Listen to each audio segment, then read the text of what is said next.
ইলিশ মাছের মাথা দিয়ে পাঁচমিশালি সবজি এইভাবে একবার রান্না করে দেখুন। তার জন্য ইলিশ মাছের মাথা লবণ হলুদ মাখিয়ে নিচ্ছি। নিয়ে মাছটা এখন তেল দিয়ে ভালো করে ভেজে নেব। মাছ ভাজা হয়ে গেলে ওই তেলের মধ্যে পাঁচফোড়ন কাঁচা লঙ্কা দিয়ে তারপরে আলুগুলো দিয়ে দিলাম, দিয়ে একটু কষিয়ে নিচ্ছি।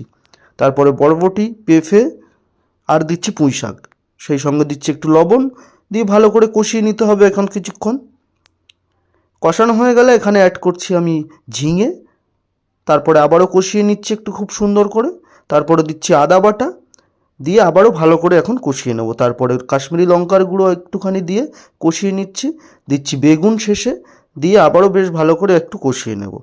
খুব সুন্দর করে কষানো হয়ে গেলে দিচ্ছি হলুদ গুঁড়ো, দেওয়ার পরে বেশ ভালো করে কষিয়ে নিতে হবে এখন। তারপরে পরিমাণ মতো ঝোলটা দিয়ে দিচ্ছি। ঝোলটা দেওয়ার পরে মাছের মাথাগুলো ওপর থেকে দিয়ে দেবো, দিয়ে ঢাকনা চাপা দিয়ে দেবো। 4 থেকে 5 মিনিট পর ঢাকনা খুলে নিলাম। দেখুন রান্নাটা কমপ্লিট হয়ে গেছে।